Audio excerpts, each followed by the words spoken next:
Hello guys, कैसे हैं आप लोग। आई होप कि आप सब ठीक होंगे और अपनी पढ़ाई का भी अच्छे से ध्यान रख रहे होंगे, साथ ही अपने परिवार का भी। मैं उम्मीद कर रही हूँ कि जो भी मैंने अभी तक पढ़ाया है वो उस चीज़ का आप अच्छे से रिवीजन कर रहे होंगे। जो भी मैंने आज तक पढ़ाया है सारे टॉपिक्स आप कंटिन्यूसली रिवाइज कर रहे होंगे और आपको करना है। और मैं आज का लेक्चर शुरू कर रही हूँ। तो लेक्चर शुरू करने से पहले हमें क्या करना रहता है, रोज हम रिवीजन करते हैं। क्या करते हैं? रिवीजन करते हैं। तो पहले हम रिवीजन करेंगे जो भी हमने पिछले लेक्चर में पढ़ा है। तो पिछले लेक्चर में हमने क्या पढ़ा था? आर्टिकल 59 से लेके 61 तक पढ़ा था और 62 भी पढ़ा था। तो ये तीनों का रिवीजन करेंगे जो कि पार्ट 5 में आते हैं। मैंने बताया था कि भाग 5 यानी कि पार्ट 5। तो 59 जो इसमें था पहले, उसमें क्या था? दशा यानी कुछ कंडीशन। 59 क्या है? दशा। दशा में मैंने बताया था कि वो इंसान जो भी है, मतलब राष्ट्रपति के पद के लिए खड़ा हो रहा है, वो क्या नहीं रहना चाहिए? पागल नहीं होना चाहिए। क्या नहीं होना चाहिए? पागल नहीं होना चाहिए, दिवालिया नहीं होना चाहिए। और क्या बताया था? कि लाभ के पद पे नहीं होना चाहिए। लाभ के पद पे नहीं होना चाहिए। उसके बाद क्या बताया था? कि जो भी उस इलेक्शन में खड़ा होगा उसको 15,000 डिपॉजिट करवाना होगा, जो कि बाद में अगर 1/6 मतलब 1/6 लोगों ने अगर उसे वोट नहीं मिला, तो इतने लोगों का अगर वोट नहीं मिल रहा तो उसकी जो जमानत राशि है वो जब्त कर ली जाएगी। क्या कर ली जाएगी? जब्त कर ली जाएगी। वो उसे वापस नहीं की जाएगी। ये एज ए डिपॉजिट के जैसे जमा करवाया जाता है, जो कि अगर जो भी खड़े हुए हैं प्रतिनिधि जो भी हैं वो सब खड़े होंगे तो सब तो जीतते नहीं हैं, उसमें से कोई एक ही जीतता है। तो उस एक को जीतने के अलावा जितने लोग भी और भी खड़े हैं वो सब की जमानत राशि जब्त कर ली जाती है, यानी नहीं, वापस नहीं होती है उन्हें। कि ऐसा नहीं कि आप हार गए तो आपको 15,000 वापस मिलेगा, ऐसा नहीं है। तो ये तो हुआ हमारे दशा में। और उसके साथ ही मैंने क्या बताया था कि दशा में एक और बताया था कि मतलब अगर वो ये सब के अलावा भी वो क्या नहीं होना चाहिए? संसद नहीं होना चाहिए। और क्या नहीं होना चाहिए? संसद यानी लोकसभा या राज्यसभा में नहीं होना चाहिए, या उसके अलावा विधान मंडल में नहीं होना चाहिए। विधान मंडल में मतलब विधानसभा और विधान परिषद, ये दोनों में नहीं होना चाहिए। ये भी उसमें ही मैंने कंडीशन बताई थी। इसके बाद आता है हमारा 60 में क्या था? शपथ यानी कि ओथ। शपथ यानी कि ओथ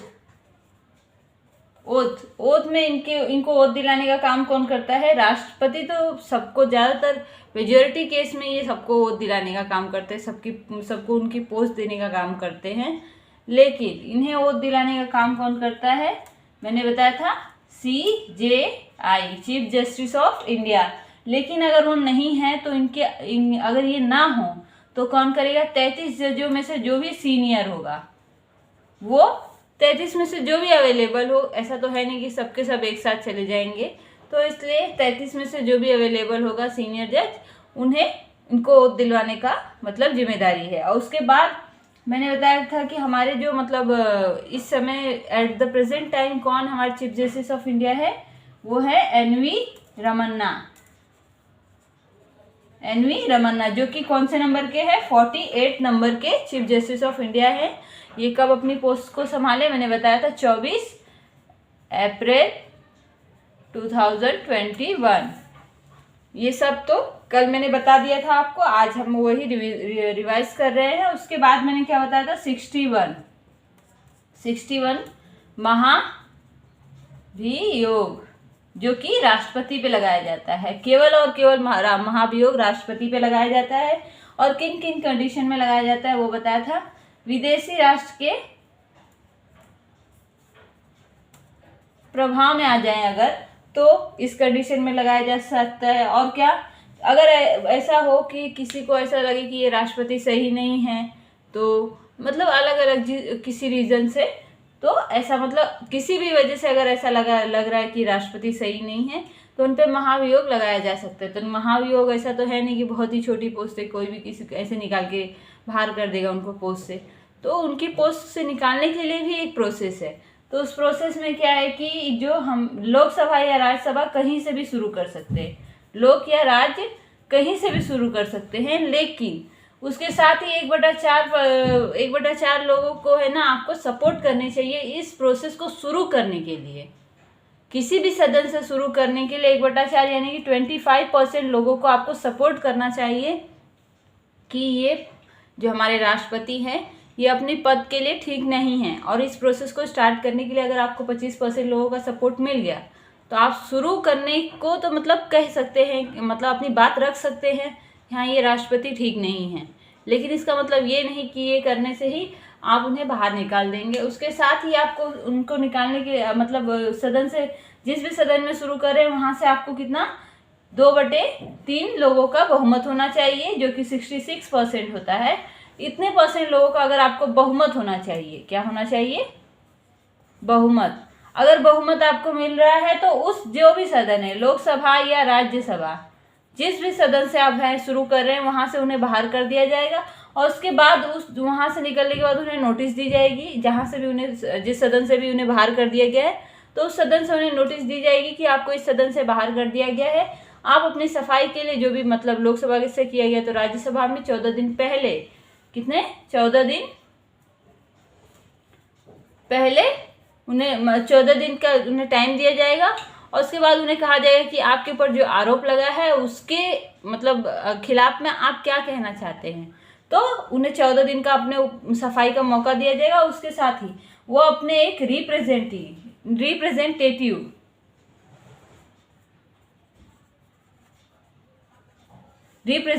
को लाएंगे, जो कि उनकी तरफ से कहेगा कि नहीं, ये जो इनके ऊपर आरोप लगा है ये पूरी तरह से गलत है, ये सही नहीं है, इनके ऊपर सारे आरोप पूरी तरह से गलत है। मैं इस बात का मतलब रिप्रेजेंट कर रहा हूँ, वो बोलेंगे अपनी, मैं उनकी तरफ से कह रहा हूँ कि वो गलत है, ये गलत, जो भी आरोप लगा है वो गलत है, वो उनके ऊपर उन्होंने ऐसा कुछ नहीं किया है। तो ये उनके जो रिप्रेजेंटेटिव रहेंगे वो ऐसा मतलब उनकी तरफ से बोलेंगे। और आज तक किसी भी राष्ट्रपति पर महाभियोग नहीं लगा है।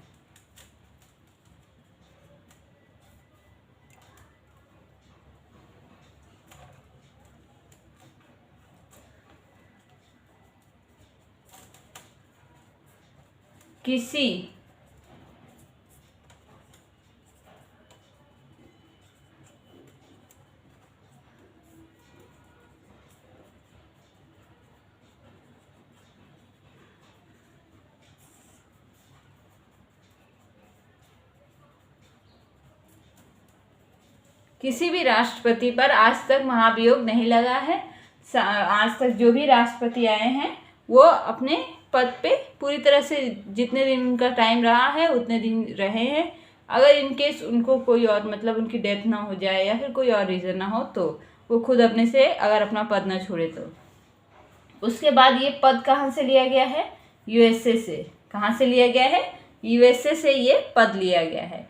तो ये तो हो गया 61 तक। अब मैंने 62 में क्या बताया था? 62 में मैंने यही बताया था कि जो मतलब ये राष्ट्रपति के है 52 से लेके 61 तक, इसमें कुछ जो मतलब एक समरी के जैसा 62 में है कि हाँ ये चीज़ क्या क्या उनके पद किन किन सिचुएशन में रिक्त रहेंगे यानी खाली रहेंगे। तो वो तो इसमें मतलब एक एक्स्ट्रा मतलब बताया गया है। तो वो मैं यहाँ पे अब हम जो 62 का है वो हम पढ़ेंगे। 62 यहाँ तक तो हो गया, यहाँ से यहाँ तक हो गया। 62 पढ़ेंगे कि राष्ट्रपति का पद कब रहेगा खाली।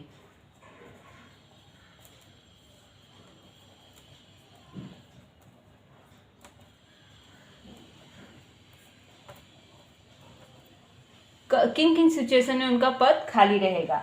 जैसे कि उनका कार्यकाल मैंने बताया था, कार्यकाल अगर खत्म हो जाए तो ऐसी सिचुएशन में एक तो मैंने ये भी बताया था कि अगर कार्यकाल खत्म हो जाए और उसके बाद उन्हें रोका जाता है कि जब तक नए राष्ट्रपति न चुन के आए, जब तक नए राष्ट्रपति न चुन के आए वो पद खाली नहीं रहे।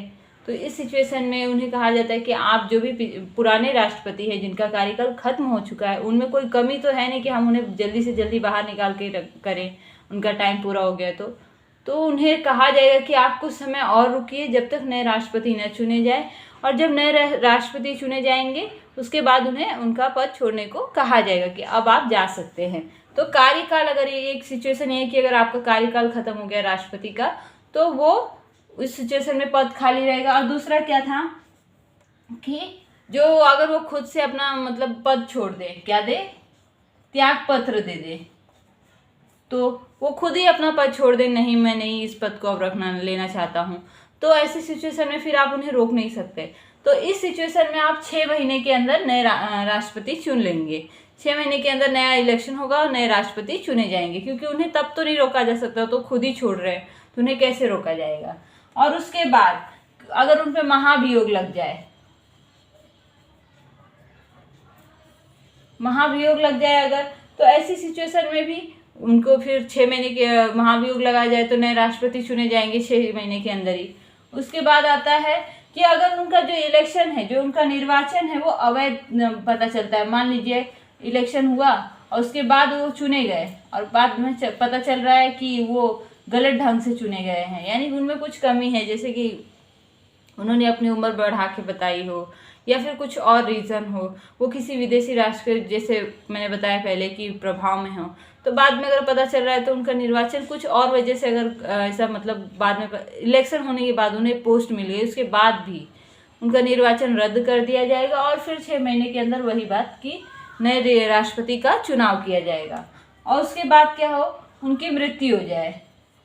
अब ऐसे सिचुएशन में भी तो तब तक इन सारी सिचुएशन में जब तक नए राष्ट्रपति नहीं चुने जाए, ऊपर वाली को छोड़कर इनको, इसमें तो वो खुद सेल्फ, वो अपना पद जब तक नहीं चुने जाते तब तक खुद संभालेंगे। लेकिन इन सारी सिचुएशन में कौन संभालेगा, उपराष्ट्रपति, जो उनके पद का जो भी उनके पद से रिलेटेड काम है वो उपराष्ट्रपति जब तक संभालेंगे जब तक नए राष्ट्रपति न चुने जाए। तो ये तो हुआ पिछले लेक्चर का। और आज हम राष्ट्रपति के पद से रिलेटेड कौन कौन सी उनकी शक्तियां होती हैं वो हम आज के लेक्चर में पढ़ेंगे। तो अब हम शुरू करते हैं राष्ट्रपति की जो शक्तियां होती हैं, कि उनके पास कौन कौन सी पावर होती है जो वो हैंडल करते हैं। तो मैंने पहले पिछले लेक्चर में कहा था कि अब हम उपराष्ट्रपति पढ़ेंगे, लेकिन मैंने सोचा कि पहले ही मैं इसी लेक्चर मतलब पूरा कंटिन्यूसली जो इनसे रिलेटेड पावर होते हैं वो भी आपको बता दूँ, तो यहीं पे ये टॉपिक मतलब एक तरह से ख़त्म हो जाए, जिससे आपको कुछ तो ऐसा नहीं लगे कि हाँ अगर पावर बाद में बताऊंगी तो एक टूट जाएगा लिंक। तो इसलिए मैं बोली कि अभी यहीं पे इनका पावर भी बता देती, फिर उपराष्ट्रपति हम इसके बाद पढ़ेंगे जब भी उनकी शक्तियों का ख़त्म होगा। तो राष्ट्रपति की हम शक्तियाँ पढ़ेंगे। तो राष्ट्रपति की शक्तियाँ में पहले हम देखेंगे कि इनकी शक्तियों में क्या पहला कौन आता है, कार्यपालिका।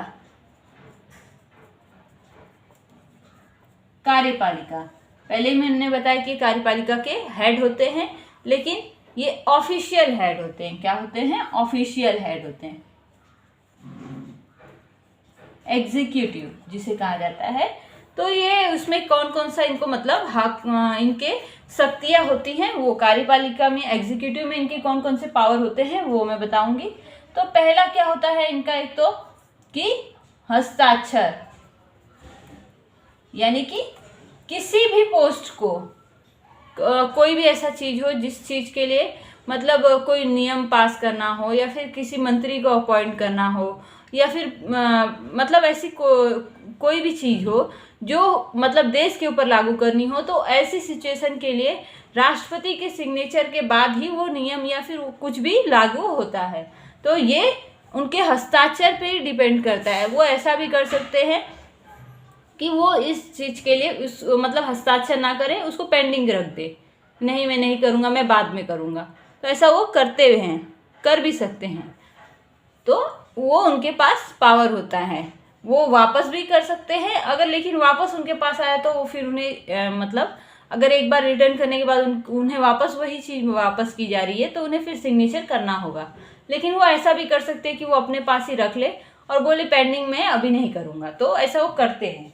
उसके बाद आता है कि नियुक्ति, यानी कि अपॉइंटमेंट, नियुक्त करना हो किसी को, तो ऐसी सिचुएशन में तो नियुक्ति पे भी जितने भी मंत्री होते हैं या फिर जो भी हमारे पीएम या फिर जो भी होते हैं, उनकी सबकी नियुक्ति कौन करता है? हमारे राष्ट्रपति करते हैं, क्योंकि वो कार्यपालिका के हेड होते हैं। ऑफिशियली सही लेकिन होते हैं, तो उनके हस्ताक्षर पे ही किस मंत्री को कौन सा पद देना चाहिए, किनको कौन से पावर देने चाहिए, वो उन्हीं के हस्ताक्षर के बाद उन्हें पावर मिलता है। हाँ, ये जरूर कहा जाए कि वो सिर्फ एक लास्ट में सिग्नेचर करने का काम करते हैं। वो किसी को अपनी तरफ से नहीं कह सकते कि हाँ इनको ये पावर दे, इनको ये पावर दे, वो ऐसा नहीं करते। वो काम हमारे पीएम करते हैं, लेकिन ऑफिशियली इनके हस्ताक्षर के बाद ही सबको उनके पावर मिलते हैं। इसमें नियुक्ति के लिए मैं बता दूं कि जो हमारे मंत्री होते हैं उनको भी नियुक्त करने का काम या उन्हें भी अपॉइंट करने का काम हमारे राष्ट्रपति ही करते हैं। यहाँ तक कि हमारे जो पीएम होते हैं उन्हें भी नियुक्त करने का काम हमारे राष्ट्रपति ही करते हैं, जो कि मतलब वो इलेक्शन हो जाए उनके बाद वो ये पीएम चुने जा रहे हैं, इस बात पे वो उनको हस्ताक्षर करेंगे कि आप पीएम हो, तो उसके बाद वो अपना पद संभालते हैं। उसके बाद चीफ जस्टिस ऑफ जो इंडिया रहते हैं उन्हें भी वो नियुक्त करते हैं, कि जैसे नियुक्त करते वो तो अपने जैसे एज अ सीनियर जो होते हैं वही चीफ जस्टिस ऑफ इंडिया बनते हैं और एक्सपीरियंस के बेस पे। तो उसके बाद जो भी रहता है तो उनकी सिग्नेचर लास्ट में वही सिग्नेचर करते हैं, यानी वही उनका डिसीजन यही रहता है। उनको बस इतना ही करना रहता है कि ये लास्ट है, ये लास्ट में यही रहता है कि उनको यही करना रहता है कि ये है, इनको ये पोस्ट दिया जा रहा है, बस ये उनको अप्रूव करना रहता है कि हाँ इनको ये पोस्ट दिया गया है। वो किसी को पर्सनली नहीं कहते हैं कि हाँ इनको करना चाहिए, उन्हें बस एज अ लास्ट डिसीजन के तौर पे हाँ ये उनके नाम पे ज़्यादातर काम होते हैं। जैसे कि मैंने बताया था कि पिछले लेक्चर में कि उन्हें क्या कहा जाता है, रबर स्टैम्प कहा जाता है। इसके अलावा CJI को अलावा कैग को भी यही अपॉइंट करते हैं।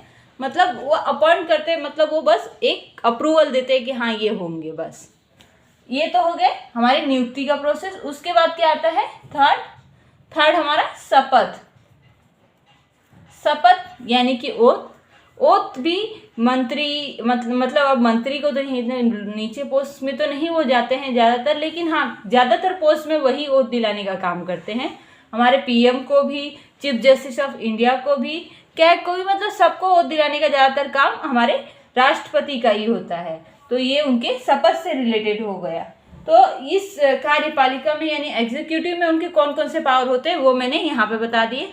अब मैं बताऊंगी कि उनकी जो लेजिस्लेटिव पावर कौन कौन सी होती है। लेजिस्लेटिव पावर को हिंदी में क्या कहा जाता है? विधायी या फिर कानूनी पावर बोल सकते हैं, जिसे इंग्लिश में क्या कहा जाता है?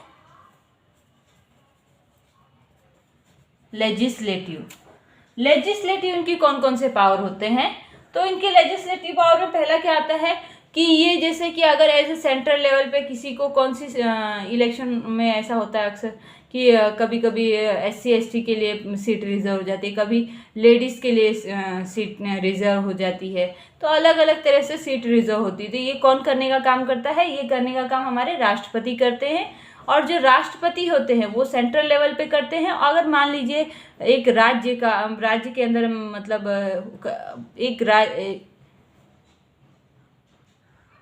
सेंट्रल लेवल पे हमारे राष्ट्रपति करते हैं, और अगर स्टेट लेवल पे बोला जाए तो वहाँ पर हमारे राज्यपाल वही काम करते हैं।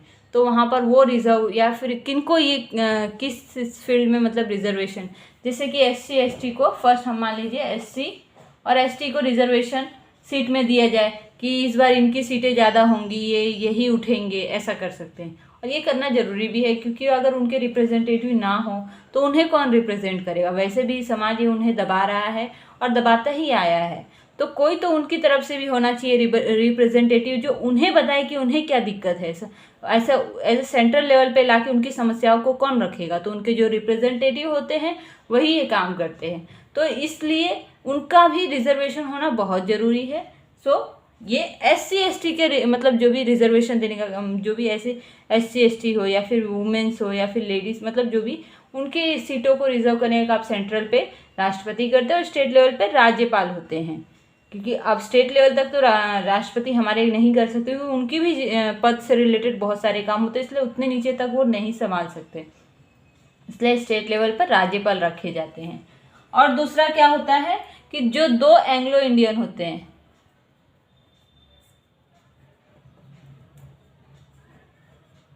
एंग्लो इंडियन होते हैं, उन्हें चुनने का काम कौन करते हैं? हमारे राष्ट्रपति करते हैं, जो कि लोकसभा से आते हैं। कहाँ से आते हैं? लोकसभा से आते हैं। और इसके अलावा जो तीसरा आता है वो 12 जो मनोनीत व्यक्ति होते हैं,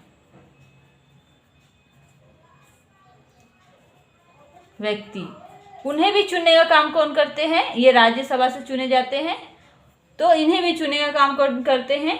वो हमारे राष्ट्रपति करते हैं, जो कि लेजिस्लेटिव के अंदर आता है। ये कोई ज़रूरी नहीं कि आप ये याद करो कि कौन सी लेजिस्लेटिव के अंदर आता है, कौन सी एग्जीक्यूटिव पावर आता है, क्योंकि आपको ये समझ में अपने आप ही आएगा कि हाँ ये एग्जीक्यूटिव पावर है। ये एक तरह से अब मान लीजिए SC ST को रिजर्वेशन देना है, तो क्या ये एग्जीक्यूटिव में आएगा? नहीं, ये तो लेजिस्लेटिव पावर है उनका, तो ये अपने आप ही समझ में आपको आना ही चाहिए। उसके बाद आता है चौथा जो है वो कि उनको अभिभाषण की मतलब आज़ादी है। वो कहीं भी मतलब कोई भी मान लीजिए नया नियम आया है, तो वो उस बात को भाषण के थ्रू बोल सकते हैं कि ये नियम आया है, ये मतलब लागू किया जाएगा संसद में जाके। तो इसके अलावा आता है 5वां हमारा जो है वो क्या है कि विधेयक पे जो हस्ताक्षर करने का काम करते हैं वो हमारे राष्ट्रपति करते हैं। कौन करते हैं?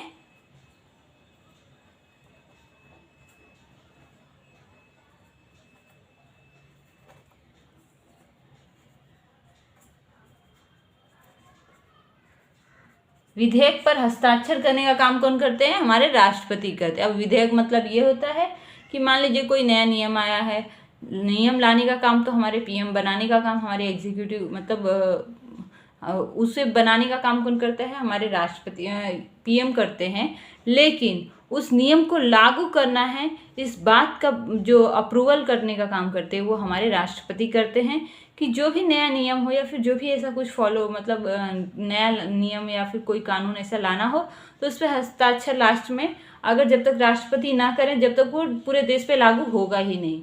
तो विधेयक को पर हस्ताक्षर करने का काम कौन करता है? वो हमारे राष्ट्रपति करते हैं। तो ये हो गया हमारा 5वां। उसके बाद 6ठा क्या है कि ज्वाइंट सेशन यानी संयुक्त।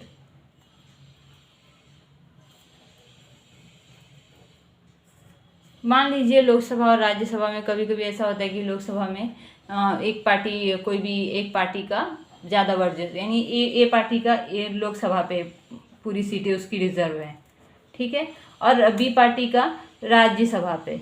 तो कोई नियम अगर पास करना हो तो दोनों से मतलब मेजॉरिटी ये ऐसा होगा कि दोनों में ऐसा झगड़ा होने लगा, मान लीजिए वाद विवाद और बहुत झगड़ा होने लगा, तो ऐसी सिचुएशन में राष्ट्रपति क्या करेंगे? उन्हें कहेंगे कि आप ज्वाइंट सेशन बैठाइए जिसमें दोनों जन आपस में बात करें, अपनी समस्याएं एक दूसरे को बताएं और क्या क्या उनके मतलब उनसे रिलेटेड जो नियम ला रहे हैं उसमें उन्हें क्या प्रॉब्लम है और ये बताएं कि ये ऐसा क्यों है, मतलब उसे सुलझाने का काम करते। तो ज्वाइंट सेशन बुलाने का काम कौन करते हैं? हमारे जो राष्ट्रपति होते हैं वो करते हैं। तो ये तो हो गए उनके लेजिस्लेटिव पावर कि क्या क्या वो मतलब एज मतलब कानूनी तौर पे उनके कौन कौन से पावर हैं वो इसमें हैं जो लेजिस्लेटिव में आते हैं, कि मतलब ये अलग अलग तरह से उनके पावर होते हैं जो नियम कानून होते हैं। और ये इसमें भी आपको मैं ये डिटेल्स में नहीं बता रही हूँ यहाँ पर, क्यों? क्योंकि अगर मैं यहाँ पर डिटेल्स में बताऊँगी तो राष्ट्रपति का टॉपिक पूरी तरह से एक लिंक टूट के दूसरी तरफ हो जाएगा। तो ये सब एक आगे जो है ये सब डिटेल में मैं आपको बताऊँगी। ये अलग अलग आर्टिकल हैं, ऐसा नहीं है कि ये एक टॉपिक वाइज बस इतने से ही ख़त्म हो जा रहे हैं, नहीं, ये सब जितने भी मैं पढ़ा रही हूँ ये सब एक एक आर्टिकल है। जैसे कि मान लीजिए ज्वाइंट सेशन है वो 108 आर्टिकल है, उसमें पूरे डिटेल्स में जब मैं आगे आपको पढ़ाऊंगी तो मैं आपको बताऊंगी। और ये विधेयक हस्ताक्षर 111 का है और ऐसे ही अलग अलग जो है वो सब हैं। और उसके साथ अभिभाषण वाला जो है ये है 86 और 87 में बताया गया है, ये भी मैं आपको आगे बताऊंगी। उसके बाद मनोनीत व्यक्ति का जो है ये क्या है 80 में है। किस में है? 80 में है। और ये जो है वो 331 में है और ये 330 में है। किस में है? 330 में है। तो ये सब मैं आपको आगे के लेक्चर्स में जब भी ये आर्टिकल आएंगे वहाँ पे मैं आपको डिटेल में जो भी आपकी कन्फ्यूज़न है, जो भी आपको ऐसा डाउट्स आ रहे हैं तो वहाँ पे आपके क्लियर हो जाएंगे। यहाँ पे आप इतना ही बस याद रखिए कि हाँ ये उनके पावर होते हैं। अब हम जो थर्ड पढ़ेंगे, ये तो हो गया लेजिस्लेटिव पावर। जो थर्ड उनके पावर हैं वो क्या है? फाइनेंशियल। जो फाइनेंशियल पावर है उनका यानी वित्तीय शक्ति क्या है उनकी, वो यहाँ पे हम पढ़ेंगे। तो वित्तीय शक्ति में क्या होता है कि जो बजट आता है, क्या आता है?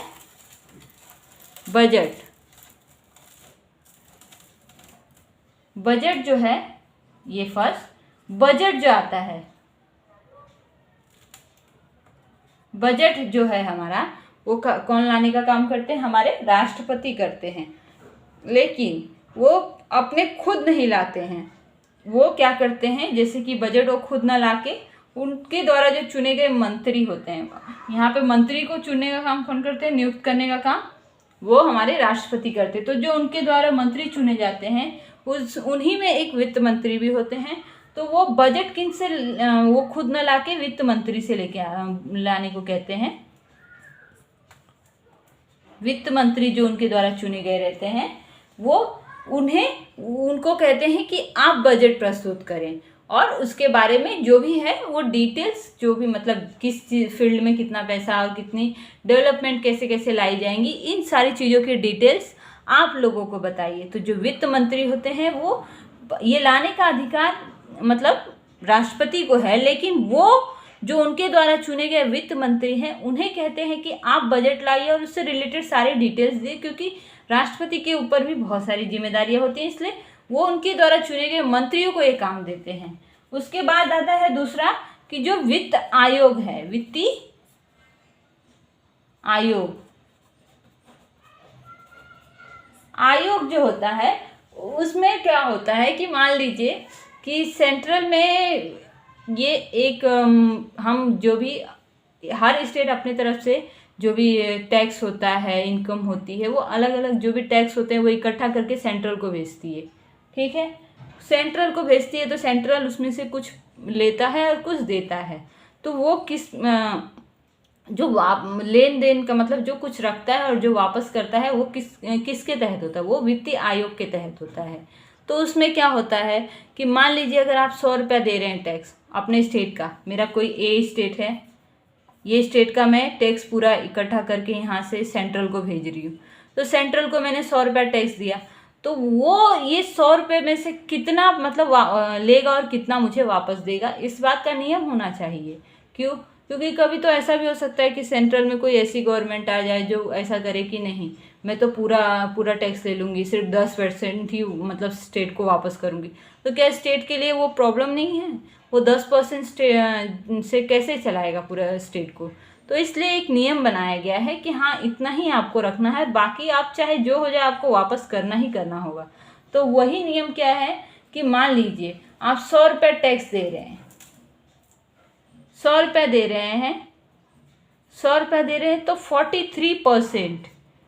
43% जो है वो सेंट्रल को, स्टेट को वापस करना होता है। क्या करना रहता है? स्टेट को वापस करना होता है। क्या करना होता है? वापस करना होता है। ये काम कौन करवाता है? हमारे राष्ट्रपति करवाते हैं कि आप चाहे जो हो, लेकिन आप 43% स्टेट को वापस करेंगे जो भी टैक्स आया है उसका। क्यों? क्योंकि स्टेट की भी कुछ अपनी मतलब वो उनके पास भी खुद अपना पैसा होना चाहिए जिससे वो अपने स्टेट को अच्छे से डेवलप कर सके। तो ये 43% जो वापस कराने का काम कौन करता है? हमारे राष्ट्रपति करते हैं। हर स्टेट में अलग अलग तरह से आता है, जिस स्टेट में जितना ज़्यादा टैक्स रहेगा उतना ज़्यादा वापस रिटर्न आएगा। मतलब जैसा स्टेट, अब जो स्टेट गरीब है वहाँ से ज़्यादा पैसा तो जाएगा ही नहीं, तो ज़्यादा वापस कैसे आएगा। तो इसलिए ये डिफरेंस आता है कि कोई स्टेट का बहुत ज़्यादा आता है, कोई स्टेट का बहुत कम आता है, क्योंकि वो स्टेट गरीब है तो ज़्यादा टैक्स ही नहीं भर सकता है, तो ज़्यादा टैक्स वापस कहाँ से आएगा। तो ऐसी सिचुएशन में तो जो गरीब स्टेट रहते हैं उनको हेल्प करने के लिए गवर्नमेंट, जो सेंट्रल गवर्नमेंट है, वहाँ पे अलग अलग अपने अपने स्कीम लाती है कि ये अलग अलग तरह से, तो जो वो हमसे मतलब स्टेट से जो पैसा लेती है वही पैसे से तो वो स्टेट मतलब जो गरीब स्टेट हैं, जो कमज़ोर लोग हैं, उनको हेल्प करती है। तो वो टैक्स के पैसे से ही करती है अलग अलग तरह से। तो ये हो गया सेकेंड। अब थर्ड बताती हूँ कि जो आकस्मिक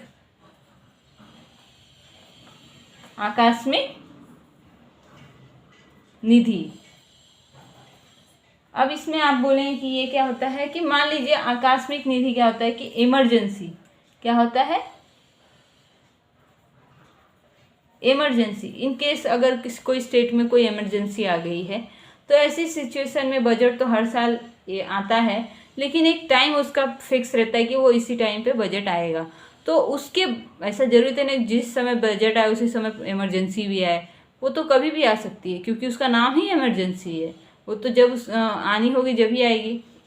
मान लीजिए कोई स्टेट में अगर बाढ़ आ गई है, या फिर भूकंप आ गया है, या फिर कुछ और इमरजेंसी है, तो ऐसी सिचुएशन में क्या तुरंत बजट लाना पॉसिबल है? नहीं, बिल्कुल भी नहीं है। क्यों? क्योंकि बजट लाने में ही 1 महीना लग जाता है लगभग।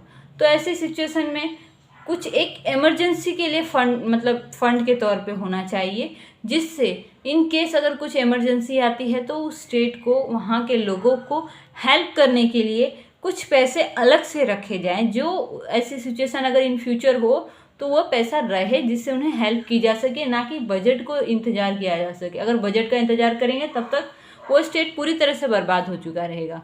तो ऐसी सिचुएशन को देखते ही ये आकस्मिक निधि यानी इमरजेंसी फंड जैसा एक चीज़ रखा गया है, जो ये कौन करते हैं, ये इसे भी लाने का काम कौन करते हैं?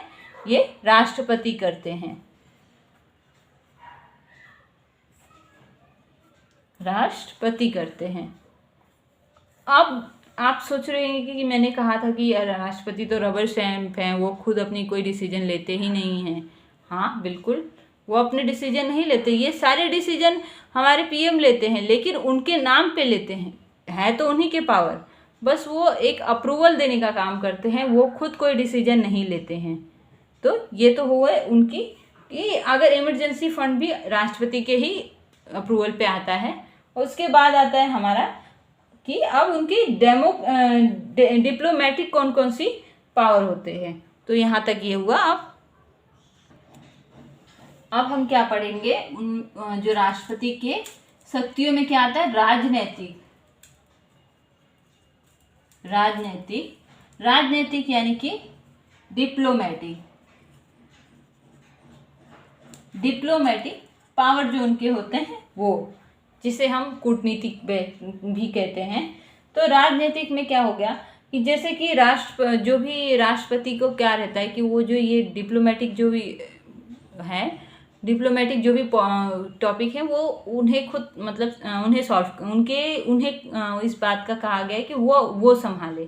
तो ऐसा तो है नहीं कि वो हर जगह जाके खुद अपने कर सकते हैं। तो इसलिए वो क्या करते हैं कि वो राजदूत यानी कि अपने तरफ से कुछ राजदूतों को मतलब अपॉइंट करते हैं, जो कि हाईली एजुकेटेड होते हैं। जैसे कि हमारे आईएएस की जो भी मतलब भाई बहन, आप लोग भी जब एग्ज़ाम देंगे आईएएस बनेंगे, तो आईएएस में ही यूपीएससी का ही जब आप एग्ज़ाम देते हैं तो उसी में एक कैडर होता है जिसे आईएफएस कहा जाता है, जो कि इंडियन फॉरेन सर्विस में आता है। तो जो इंडियन फॉरेन सर्विस में जो सिलेक्ट होते हैं वो इस डिप्लोमेटिक में काम करते हैं, जो कि एज अ मतलब राष्ट्रपति की जगह पर वो जाके एक दूसरे देश में एक डिप्लोमेटिक के तौर पे हमारे देश को रिप्रेजेंट करते हैं, वो बात करते हैं। तो राष्ट्रपति ही उन्हें भेजने का काम करते हैं।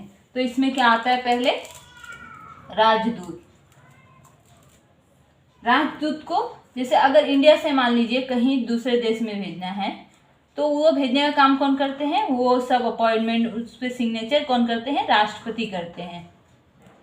अगर आपको भेजा जा रहा है और आपके आपको राष्ट्रपति का अप्रूवल नहीं, तो वो देश आपको अप्रूव नहीं करेगा अपने देश में आने के लिए, अपनी कंट्री में एंटर करने के लिए आपको अप्रूवल नहीं देगा। और दूसरा, मान लीजिए कोई विदेशी राजदूत है, विदेशी राजदूत है, अगर उससे हमारी कंट्री में आना है तो क्या करेगा? तो अगर विदेशी राजदूत आता है तो उसे क्या क्या करना होगा कि राष्ट्रपति से, हमारे देश में आने के बाद राष्ट्रपति से परिचय देना, राष्ट्रपति को परिचय देना होगा। क्या करना होगा?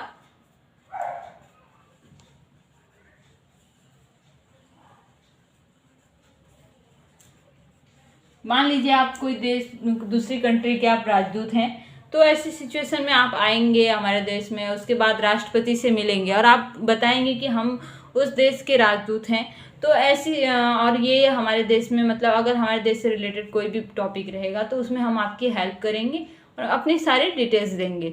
तो वो जो आने के बाद जो भी विदेशी राजदूत रहेंगे वो सबसे पहले कहाँ आके परमिशन, मतलब अपने आप को बताएंगे, परिचय देंगे अपना, राष्ट्रपति भवन में आके अपना परिचय देंगे कि हाँ, मैं राष्ट्रपति जी को देंगे, मैं ये इंसान हूँ और मैं इस देश से आया हूँ और मैं इस चीज़ में आपको, मतलब ऐसे ऐसे अलग अलग तरह से मैं आपको हेल्प करूँगा।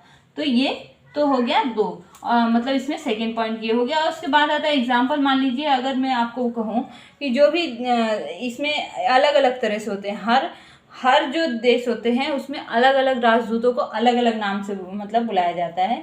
तो जो भी देश मान लीजिए ABC, ये 3 देश हैं और ये तीनों देश ब्रिटेन के गुलाम हैं, रह चुके हैं, ब्रिटेन के गुलाम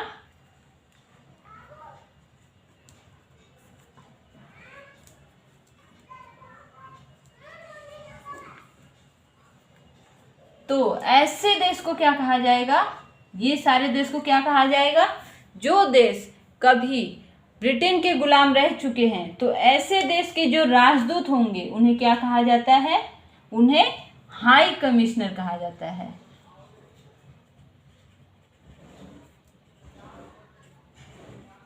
उन्हें क्या कहा जाता है? हाई कमिश्नर कहा जाता है। ये जैसे कि हमारे देश के जो भी राजदूत जाएंगे, कोई भी दुनिया के कोई भी देश में जाएंगे, उन्हें एम्बेसडर, वैसे तो बाकी सब जो नहीं गुलाम है उन्हें एम्बेसडर कहा जाता है, लेकिन जो हमारे देश या फिर जो भी गुलाम रह चुके हैं ब्रिटेन के, उन्हें कॉमनवेल्थ कंट्री कहा जाता है। क्या कहा जाता है? इन सब कंट्री को, मान लीजिए ABC जिन्हें क्या कहा जाएगा? कॉमनवेल्थ कंट्री कहा जाएगा। क्या कहा जाएगा? Commonwealth country. तो ऐसे देश से जो भी, इन सब कंट्री से जो भी लोग जाते हैं, जो भी डिप्लोमेट्स जाते हैं, उन्हें क्या कहा जाता है? हाई कमिश्नर कहा जाता है। लेकिन ये तो फर्स्ट हो गया। अब मान लीजिए कोई ऐसी, कोई CD, ये DEF, ये मान लीजिए कोई कंट्री है, तो ऐसी कंट्री जो ब्रिटेन के गुलाम ना हो, ये सारी कंट्री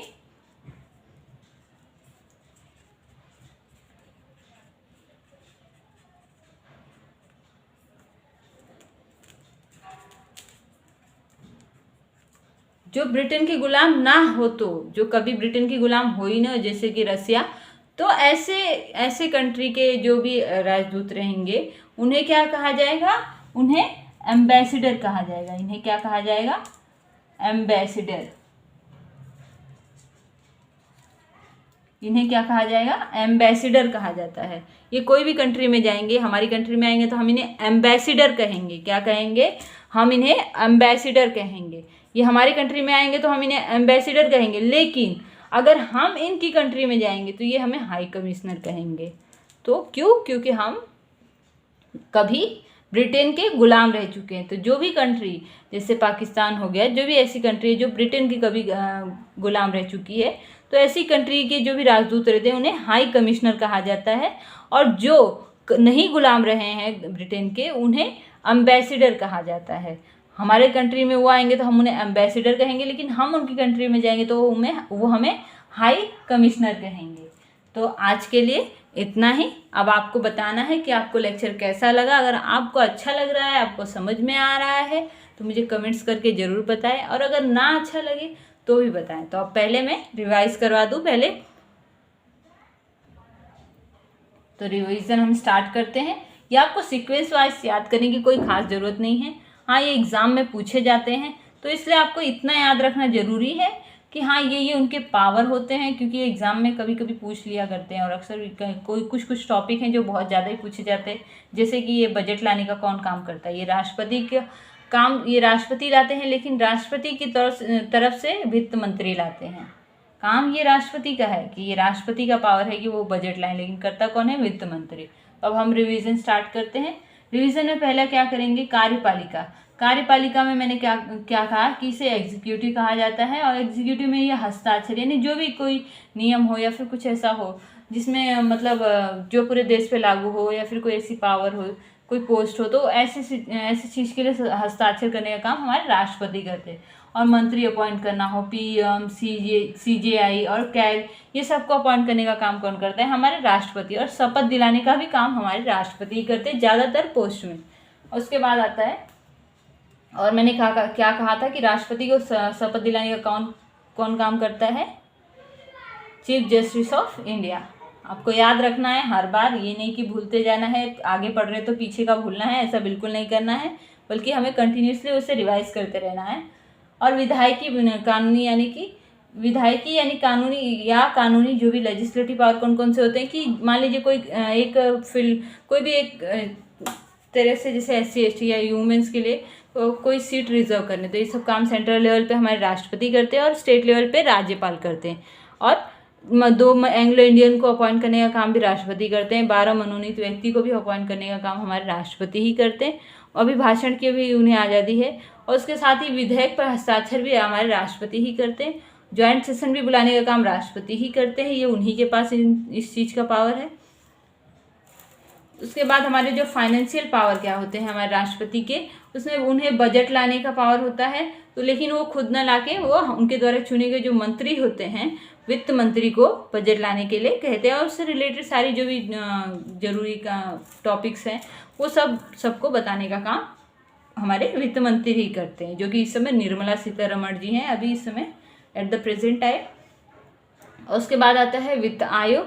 वित्त आयोग में मैंने बताया कि ये हमारे जो राष्ट्रपति होते हैं वो मतलब एक जो सब स्टेट अपने अपने टैक्स जमा करते हैं, सेंट्रल इकट्ठा करके फिर सेंट्रल को भेजते हैं। तो सेंट्रल, मान लीजिए ये पूरा, ये 5 उंगली मेरी है, ये पूरा सेंट्रल को हमने टैक्स भेजा है, तो सेंट्रल इसमें से कुछ रखेगी और कुछ हमें वापस करेगी, जिससे स्टेट को भी अपना पावर, अपने भी जो ज़रूरी चीज़ें हैं उसमें वो खुद अपने से ही, क्योंकि हर चीज़ के लिए सेंट्रल से हम पैसा नहीं ले सकते, क्योंकि वो इतनी छोटी छोटी चीज़ों के लिए हम बार बार तो नहीं मांग सकते। तो इसलिए जैसे मान लीजिए हमारे पिता, हम घर में मतलब माता भी होती है और पिता भी होते हैं, लेकिन पिता भी पैसे रखते हैं और माता भी पैसे रखते। क्यों? क्योंकि ज़रूरी तो नहीं है कि हर वक्त पिता मतलब इतना खाली हो, या फिर उनको इतनी छोटी छोटी चीज़ों के लिए हम बोले, तो इसलिए माता कुछ पैसे रखती हैं और पिता भी रखते हैं, जिसे हर चीज़ के लिए नहीं, लेकिन कुछ चीज़ों को माता भी संभाल ले और पिता भी संभाल ले, जब जो ना संभाले उसको दोनों संभाले। तो ऐसी सिचुएशन को देखते ही उन्हें 43% जो है स्टेट को वापस किया जाता है, जो भी पैसा उनको टैक्स के तौर पे स्टेट देते हैं उसमें से। फिर उसके बाद आता है इमरजेंसी जो होती है, इमरजेंसी फंड, वो भी हमारे राष्ट्रपति हिलाने का काम करते हैं। कोई स्टेट में अगर इनकेस इमरजेंसी आ रही है तो हम बजट तक का इंतजार ना करें, बल्कि उसके लिए एक अलग फंड बना के रखें, जिससे राष्ट्रपति जी उस समय उस स्टेट की हेल्प कर सके, वहाँ के लोगों की हेल्प कर सके। उसके बाद आता है हमारे डिप्लोमेटिक, जो भी उनके पावर हैं, वो राजदूत अपनी जगह पे राजदूत भेजने का काम करते हैं, विदेशी जो भी विदेश में जहाँ भी उन्हें भेजने होते हैं, और उन्हें अपॉइंट करने का काम भी हमारे राष्ट्रपति ही करते हैं। जैसे कि इस पोस्ट में मैंने बताया कि यूपीएससी का जब आप एग्ज़ाम क्लियर करेंगे, तीनों मतलब प्रीलिम्स, मेंस और उसके बाद इंटरव्यू, तो उसके बाद जो भी कैडर अगर आप चुन रहे हैं, मान लीजिए आपने IFS चुना है, तो आप इस फील्ड में जाएंगे। तो इसके बाद आता है विदेशी राजदूत, अगर कोई आता है तो राष्ट्रपति भवन में आके राष्ट्रपति जी से अपना परिचय देंगे कि हाँ ये इस देश का हूँ, मैं ये चीज़ आपको मतलब हेल्प करूँगा। उसके बाद एग्जाम्पल के मैंने बताया जो भी देश कभी ब्रिटेन के गुलाम रह चुके उन्हें कॉमनवेल्थ कंट्री कहा जाता है, और यहाँ के जो राजदूत रहते हैं उन्हें क्या कहा जाता है, हाई कमिश्नर कहा जाता है, कोई भी कंट्री में जाएं। लेकिन उसके अलावा जो ब्रिटेन के गुलाम ना रहे हों, ऐसे देश के अगर राजदूत आते हैं तो हम उन्हें एम्बेसडर कहते हैं। क्या कहते हैं, एम्बेसडर कहते हैं। तो इसके साथ ही आज का लेक्चर यहीं पे ख़त्म होता है। अब आपको बताना है ये लेक्चर कैसा लग रहा है। आपको अच्छा लग रहा है तो आप ज़्यादा से ज़्यादा लोगों को लाइक, शेयर एंड सब्सक्राइब करें। हमारे इस फ्री के मुहिम में, फ्री एजुकेशन की मुहिम में आपको ज़्यादा से ज़्यादा लोगों को शामिल करना है, जिससे और भी इंटरेस्टिंग हो। मैं जितने इंटरेस्ट के साथ आपको पढ़ाती हूँ, आपको उससे डबल इंटरेस्ट के साथ इसमें जुड़ के पढ़ना है, जिससे आपका सिलेक्शन होगा। मुझे इस बात की बहुत खुशी होगी कि आप मुझसे पढ़ के अगर कोई सिलेक्ट हो रहा है तो मुझे इतनी खुशी होगी कि मैं उतनी अपने ही सिलेक्शन में भी शायद ना खुश हूँ। सो अगर आपको अच्छा लग रहा है, ज़्यादा से ज़्यादा लोगों में शेयर करें और सब्सक्राइब करें। और देखने के लिए बहुत ही thank you. So thank you, bye.